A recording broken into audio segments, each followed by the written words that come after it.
Hi, everyone. Thanks for tuning in. I have not made a video in a long time, and part of the reason for that is just like developing this allergy to basically like the 24-hour news feed, as well as the like obvious growing toxicity of social media and the pervasiveness and totally unchecked nature of AI, and how all of those things are just having a gangbang into the worst dumpster fire for our culture, if not the planet, that we've seen in a really long time. And I've started to develop this rather like apathetic view of like weighing out the pros and cons of staying plugged in, paying attention to what's happening within our government, within our society, and like, is it worth it? Like, if I'm paying attention to everything, inevitably it will be upsetting, and then coming to terms with the fact that I, as an individual, can't really do anything about it other than just be a sponge to absorb this information and then feel like shit about it. And I think, admittedly, I've taken the path of least resistance of not like out of sight, out of mind, but like just not consuming the day-to-day narrative of this current season of the reality show that is America. But given the events of the last couple of days in Minneapolis and January 6th, I felt very compelled to, if nothing else, just for like a sanity check, to revisit objective truth with you together collaboratively. And just review some things together, review some video, review some statements, review some facts before and after the fact, and just and just talk about how insidious revisionist history is, and how odd it is in a day and age where we all have cell phones, we all have access to the internet. Obviously, there's a lot of distrust about the source and quality of the information that you're getting. And there's a lot of tools at our disposal, like Ground News and Snopes, and just checking a wide variety of different sources and seeing what those sources are sourcing, not just going off of a headline, not just going off of a social media comment.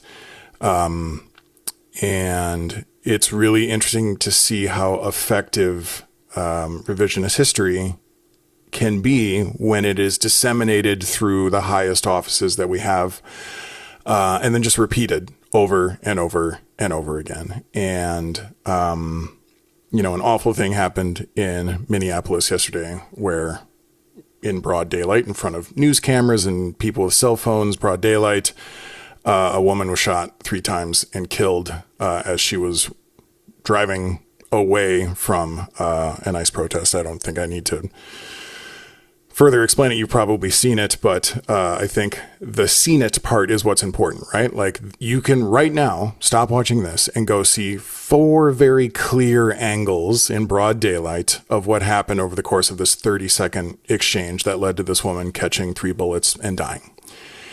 And immediately after it happened, Kristi Noem came out and said that this was an act of domestic terrorism. And the whole MAGA apparatus got on board and just said, like, this ICE officer is a patriot and he acted well within his right. This woman is a, terrible piece of shit and she deserves to die for, basically attacking Americans. And that's the narrative that you get. But then, like, immediately after that, or before that, you can go look at the exact same thing yourself and you can see how that's just not the case. She had her car parked to block a procession of ICE troops going down her street. And sure, that is illegal. That's like a parking violation. And she could have, she was given an order to move, which she did not, at which point ICE officers started yanking on her door and trying to rip it open, at which point she put the car into reverse and then put it into drive and drove, like, clearly wheel turn, starts driving away from the agents. Before the car's even in reverse and the guy's yanking on her door, an agent steps in front of her car, pulls out the gun, cocks it, safety off, pointed at her. And then as she's putting it in reverse, he steps to the side and then begins what is his first shot as her. And then she's putting it into drive. And clearly, at no point in time when the car is in drive is this guy even in front of the car. And in fact, this guy had to make a concerted effort to reposition himself so he could shoot through the side window. The first bullet going through the very, edge of the windshield, just even showing his placement relative to the car. He was not in danger. She was committing a traffic violation. And then in the process of driving away, a wife and mother was murdered in broad daylight. And then our government immediately comes out and says, your eyes are lying to you. Here's the correct narrative. That's a domestic terrorist. This is a perfect example of what the radical left is doing. And we can together watch it. We can all see the same thing. And then to have our leaders tell you, no, that's not what happened, is a very, and I know that this word gets abused, but it's very fascistic. You should look up the Reichstag fire.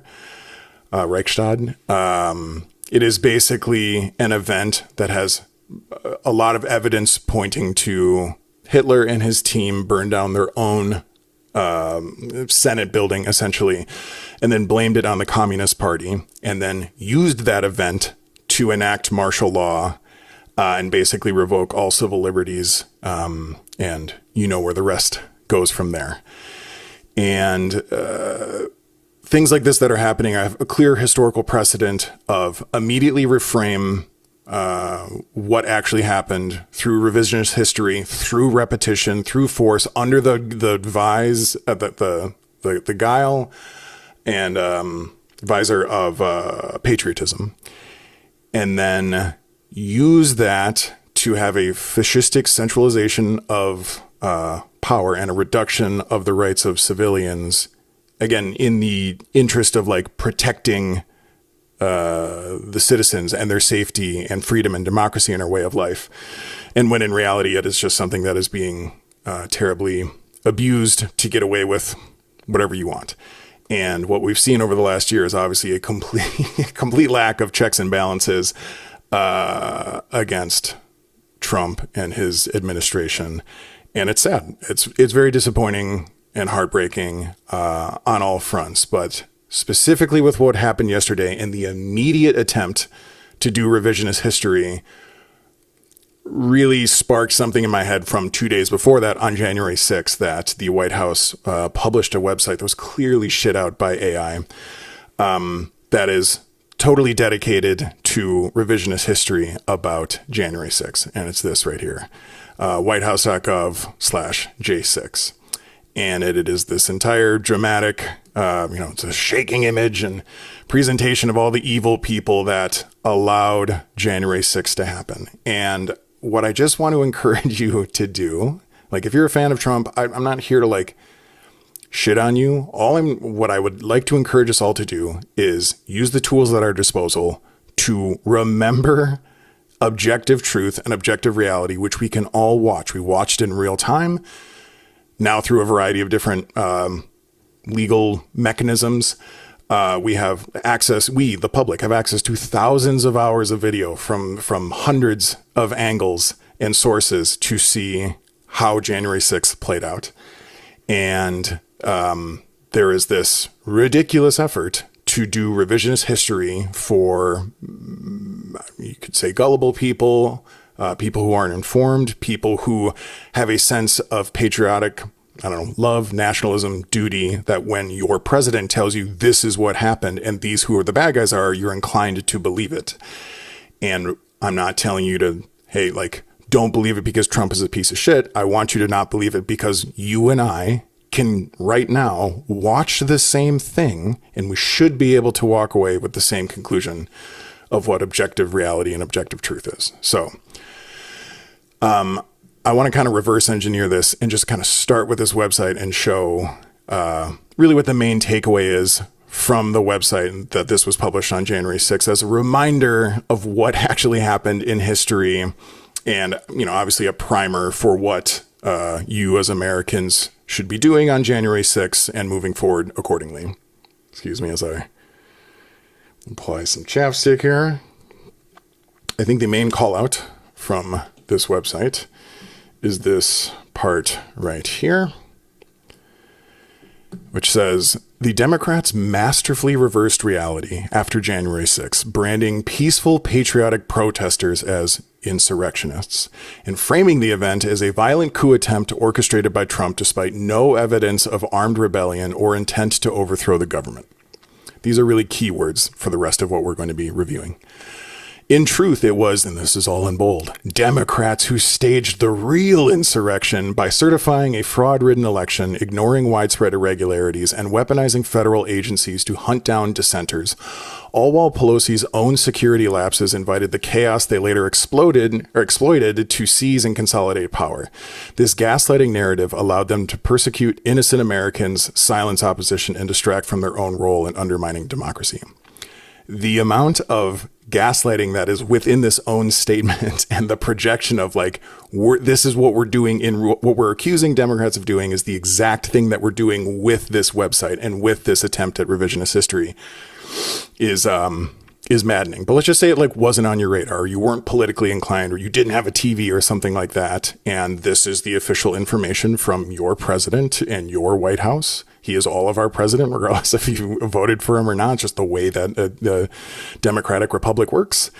And so this is the official statement from our government about what happened on January 6th. I think a cognitive dissonance that you will perpetually see as we go through this is the positioning of this was peaceful protesters doing a peaceful thing and being patriotic and, enacting their constitutionally protected rights, but then also saying there was chaos and violence and destruction, but that was Democrats, or that was Antifa, or that was BLM.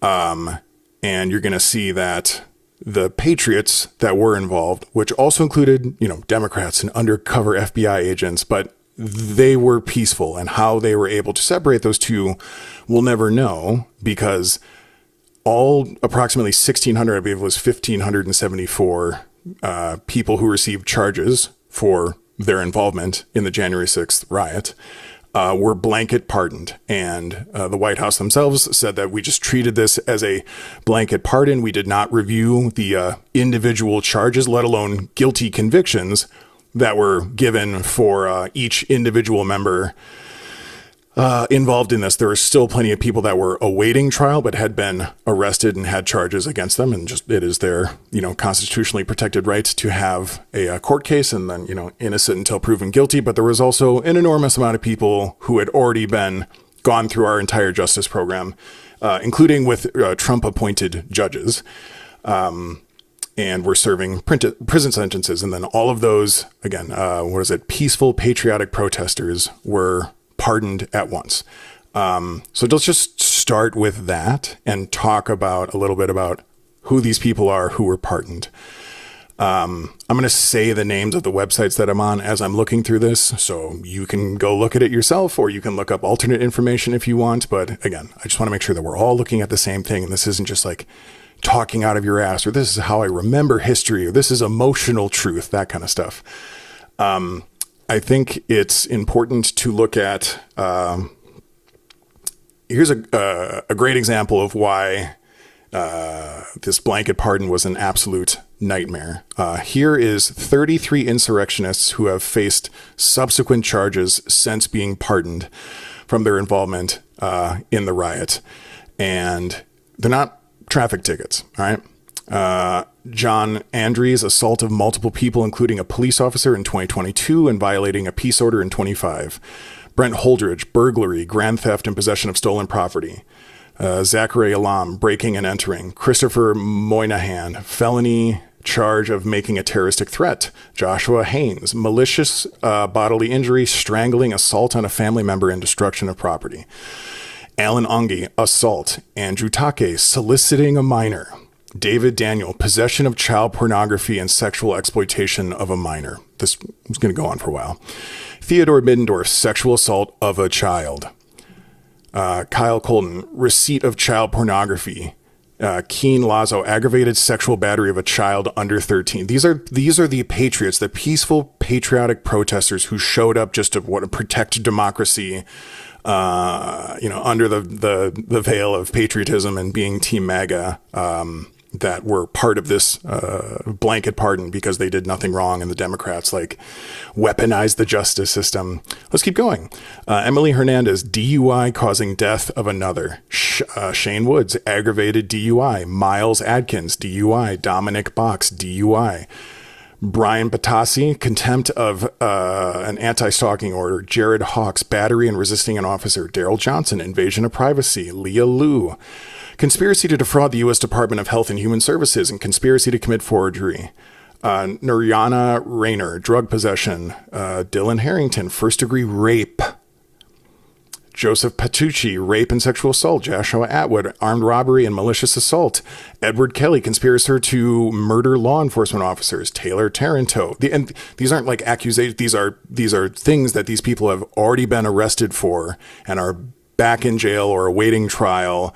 And these are charges that have been filed against them, these peaceful patriots. Taylor Taranto, multiple counts of illegal firearm and ammunition possession. Daniel Bell, illegal gun possession given felony record of domestic violence and strangulation. Timothy Desjardins, discharge of a firearm during a crime of violence. James Grant, DWI. Benjamin Martin, illegal possession of firearms and ammunition given previous domestic violence conviction. Nathan Pelham, illegal possession of a firearm. John Bonelos, aggravated kidnapping and aggravated sexual assault. Andrew Johnson, child molestation and lewd lascivious behavior to a child under 16. Dan Wilson, illegal possession of weapons. Disgusting, right? And but we're just supposed to believe that these people are patriots. And again, that website, that's on citizensforethics.org, has every single one of these has a link to other sources. That's not just them regurgitating information, a variety of different news sources or the police reports themselves of all of the crimes that these people have committed and are being tried for. If not, they're already in jail. And several of them have already died in police shootings. These are violent, horrible people who clearly acted that way if they're acting this way when the future of democracy isn't at stake, then it's pretty ridiculous to think that they weren't acting that way when they were 1776 all over again. So yeah, it's even just that level of these were patriots is a level of revisionist history that's so absurd. I would also encourage you to check out npr.org/Jan6 archive, which is this really phenomenal, detailed, chronological layout of all of this footage and evidence and news articles and interviews and evidence that was collected and presented in federal trials. I get you can be like, this is cherry picking or this is viewing it through a lens that's beneficial to you. But what I want us to do is to kind of just such a preponderance and an overabundance of information and angles and sources and testimony and convictions that at a certain point you have to be like, maybe what I'm being repeatedly told by our leaders is not the most truthful thing. But anyways, this is great. Looking through it just does a really great job of, if you're not familiar with this or would like to see it from a different perspective, it does a great job of laying out everything that led up to that event and afterwards. But I think the main thing I want to do is watch this 5-minute NPR video together, just because they do a great, non-emotionally fueled, objective truth job of laying out what happened on January 6th that so many of us watched in real time, as well as now we all have access to it from, again, just hundreds, if not thousands of hours of video footage and testimony and evidence collecting from a variety of different agencies and sources. And so when your president and their team comes out with some clearly manipulation propaganda stuff type like this, it's worth revisiting. Like, hey, is my mind not serving me correctly? Are my eyes broken? A lot has happened in 5 years. Maybe I'm not remembering this correctly. So we're going to watch this video together and, we'll just stop and make some comments along the way. You are enemies of the United States of America! What Patriots do? We fucking disarm them, and then we storm the fucking Capitol! Okay, so you're going to see a lot of examples like that where it's like, well, there were thousands of people there and you're just cherry picking, you know, the angriest of them. It's not hard to find people like Tucker Carlson and Candace Owens and a variety of other right-wing commentators positioning this emphatically as essentially an enthusiastic tour of congressional buildings on federal property, and that police allowed them in. They moved the barricades. They opened the doors. Some of the cops were hanging out, joking, high fives, and nothing bad happened. And when you have enough people in positions of power with huge platforms telling you the same thing over and over again, we have a tendency to believe it. And when those people have ulterior motives, they have a tendency to change the truth to fit their narrative. And this is something that, as regardless of your like political affiliation, just as an American, this should bother you. How awful this was, how terribly it was handled. And yeah, so let's keep watching.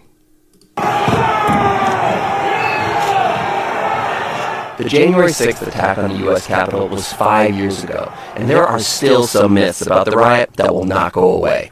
Like the idea that the rioters were unarmed. Got the carbon fiber knuckles, matching hatchets, and a little bit of excitement.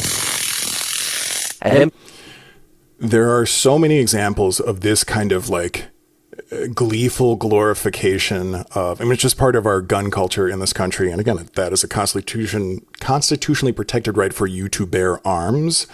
But the idea of like glorifying it like this and getting, you know, a little bit of fun. I'm going to show up at a Capitol building during the, you know, with the intent of stopping the certification of the election with weapons that can maim and kill people. And it's fun, right? It's just disgusting behavior. PR, we've obtained and reviewed thousands of videos from the January 6th court cases. Those videos show how... Again, it's worth pausing at moments like this. These are cops and federal agents having the absolute shit kicked out of them in broad daylight, body cam footage, news footage, rioters filming with their own phones, thinking that there's going to be absolutely no consequence for this. And again, all of this footage is available and is very worth refreshing yourself on, especially during times where our own government is trying to get you to believe that none of this actually happened and believe our narrative. There's no narrative. There's just objective truth, which we are watching right now. So let's continue to watch it. How many people brought weapons, plus body armor and gas masks? We need weapons! We need strong, angry patriots to help our boys! They used those weapons to assault police and break through police lines. Cruiser 50, 8600, 2-1, Hard platoon, ASAP. We have multiple MPD injuries, multiple capital injuries.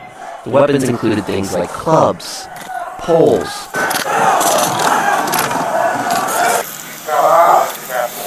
a hockey. You ever been pepper sprayed before?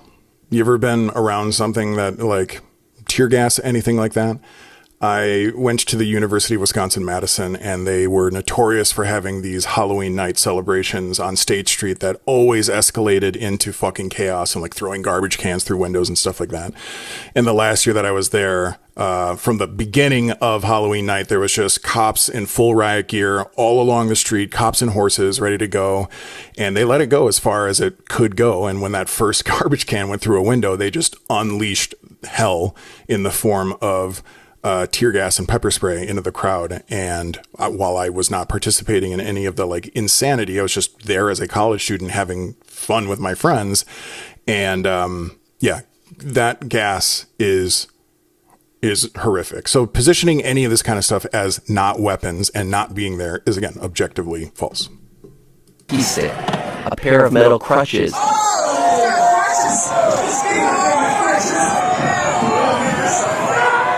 Again, just any one of these things, like, are you going to watch that right there and say that that is not happening, that guy isn't repeatedly beating a Capitol police officer with a weapon. If your answer to that is yes, that's not happening, then you objectively have a mental health issue and you refuse to acknowledge basic reality, which is super unfortunate and I think is happening among hundreds of thousands, if not millions of people. Let's continue. Fire extinguishers. At one point, rioters even used some kind of incendiary device, like a firecracker. Police found knives.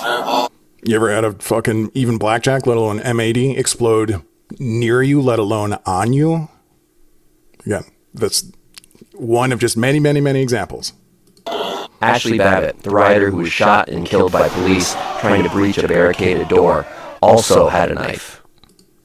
Another example, like all of the footage, all of the body cam footage, all of the footage from the phones of the people who were behind Ashley Babbitt going in, it's worth watching the way that entire thing played out. The amount of warnings that they got to cease and desist as these federal agents with guns drawn pointing at them are protecting the final barrier basically until the chamber of the Congress can be breached where the election was being certified. And she, under whatever mob mentality or whatever, was the first one through, and she caught a fucking bullet in the neck, and she's dead. And again, had a knife, and the amount of violence that it took to get from the outside of the building to that point, and given countless warnings and opportunities to not fucking die, and she chose incorrectly. But again, peaceful protesters, no violence, no one died. Some people even brought stun guns. One rioter used a stun gun on Officer Michael Fanone's neck while he was surrounded by the mob. Fanone was knocked unconscious, and doctors would later determine that he had a heart attack. Some rioters took weapons. Want to reiterate that. Fucking stun gunned in the neck, passed out, had a heart attack by one of the many pieces of shit, peaceful patriotic protesters that violently forced their way into the Capitol with the intention of overthrowing the government, starting with stopping the certification of the election. From police, like these batons and this police shield. You stole a riot shield? How? Fuck yeah, dude. Get that riot shield. The amount of self-incrimination that was happening in this time under the comfort of like the president is, you know, encouraged, whatever word you want to use, whatever synonym, encouraged, added energy to a fire that was already burning. Any way that you want to position it, regardless of that. Again, the objective reality is there's 2,000 people there. Tons of violence occurred. Obviously, weapons showed up. An enormous amount of tragedy occurred, and then being told again that that didn't happen is nauseating and problematic and highly fascistic. That shield was used during the first breach of the Capitol building. Some of the most effective weapons used by rioters? Again, very, very easy to find clips of people with enormous platforms like Tucker Carlson saying that cops just let these tourists come through. There is so much footage of people bashing out as many windows as they can and climbing through, including Ashley Babbitt, who's now fucking dead. Or chemical sprays, like pepper spray and bear spray. Cops were blinded and forced to retreat. Bear spray. Bear spray is called bear spray because it's potent enough to take down a fucking bear, right? If you're curious about that on a scale, like go to your kitchen right now and get a little Tabasco or Cholula and just rub a little bit in the side of your eye. And that's something you're supposed to eat, right? And how much that hurts. Now imagine spray that is specifically just a weapon to take down a fucking 2,500 pound animal that just wants to tear your head off. Like this is the shit that was brought to the Capitol and used on these officers. Capitol Police Officer Brian Sicknick was hit by a chemical spray. He collapsed that night and died the next day. His official cause of death was 2 strokes. His family blames the riot.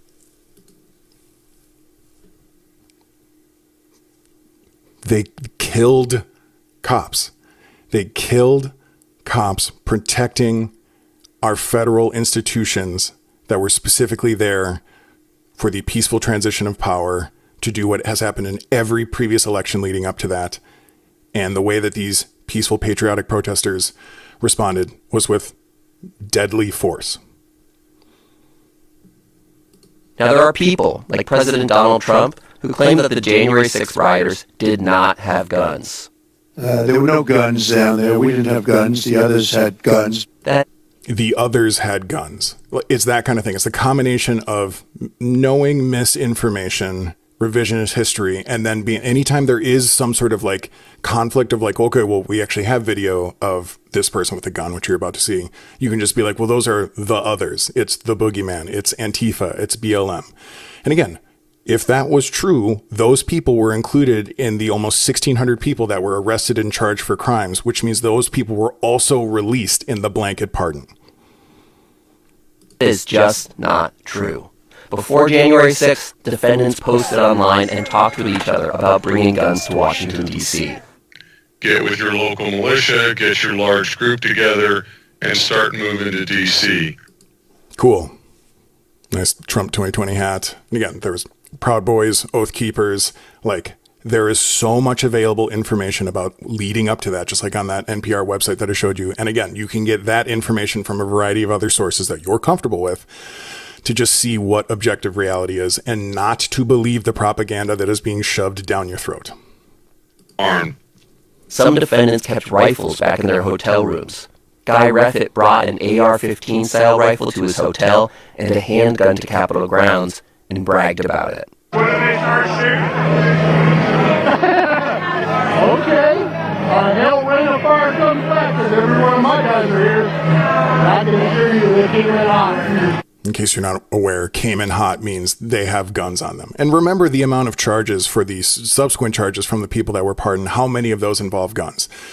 This is the team that is obsessed with the Second Amendment. To say that they're not showing up to defend the future of democracy, to say that they showed up unarmed is just absolutely absurd. But let's continue. You're probably standing around more than 1.5 million guns right now. One rioter dropped his gun at the Capitol. Police found it.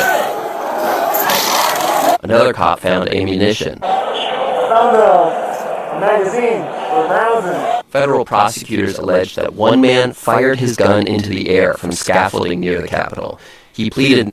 You know, they say alleged, but you're looking at it. And again, then the response to that is, well, those are the others. Like that cyclical, childish, it's not even debate. It is gaslighting. It is textbook gaslighting. And then the byproduct of that gaslighting is used to enforce fascistic means that fuck all of us, regardless of whatever team you're on. It's just you, the people who buy into it, are lulled into some sort of sense of patriotic comfort until it shows up on your front door, and then it's too late. Not guilty, but he never went to trial because of Trump's mass pardons for January 6th defendants. Because so few people were arrested or searched for weapons during the riot, we'll never know how many guns were in the crowd. After January 6th, the Capitol Police reported that officers suffered broken kneecaps, crushed spinal discs, and traumatic brain injuries. 100.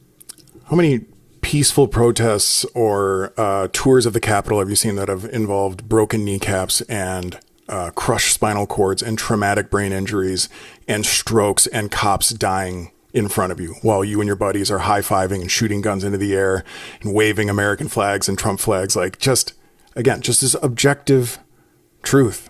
Your government is telling you this didn't happen, and it did. We're looking at it right now. You can stop watching this and go see it yourself. 40 officers guarding the Capitol that day reported physical injury. 140. But we know from talking to the hundreds of officers guarding the Capitol that day that this 140 number undercounts the number of officers who were physically injured, let alone those who have suffered trauma as a result of the day's events. 2 officers who defended the Capitol on January 6th, Howard Liebengood and Jeffrey Smith, took their own lives in the days after the attack. Let that sink in. 2 cops who were there defending the Capitol, what they swore their life to do, fucking killed themselves following this event, following this peaceful protest with peaceful patriots. It's fucking nauseating. The Department of Justice classified their deaths as in the line of duty. Okay, again, I'm going to wrap it up here. It's just, if there's this example of like how we have this wealth of information available to us that we can at least question, if not directly challenge, a narrative that is being force-fed to us for this one thing, and obviously it's an important thing, then that should make you question everything else. And I'm not saying go get your fucking tinfoil hat on and pull your money out of the banks because you can't trust them and the Illuminati or whatever, but this is really basic stuff. This is a shared reality that we're living in that we should all be able to agree this was disgusting. This was violent. This is not the revisionist history that is being jammed down our throat by our president and his administration and their website and their social media and their influencers. It should never happen again. The fact that these people were blanket pardoned is just an abortion of justice.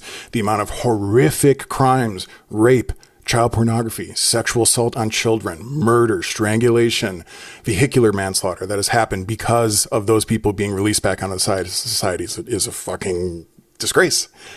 And it's all served up on a platter of this is patriotic. And for that to happen on January 6th, and then 2 days later to have this woman murdered in broad daylight with 4 different crystal clear camera angles, and then to immediately be told by the same people, no, that's not what happened. We're going to give you the narrative. And they're doing it right now. They're going to repeat the same thing over and over and over again. Intentional misinformation, intentional gaslighting to condition all of us and to program us, and then to use that to further justify the overreach of power, this is how fascists centralize power. It's the modernized version of it. And I just want us all to just have our eyes open. And again, think about whatever you want about Trump, right? Like, I'm not a fan at all. What I want to do is remove the individual from it and just look at objective reality. I read what our government is telling all of us happened and how you should feel about it and who the enemy is. And then we just spent the last 25 minutes looking at a detailed, objective, shared reality that we're all in. You can not like me, you can hate Democrats or whatever, but we should be able to agree that that was reality that we all lived in, and we should never want to see it again. Anyways, that's all I got. I'm horrified about the future of our country, and it breaks my heart, and I hope you all stay safe.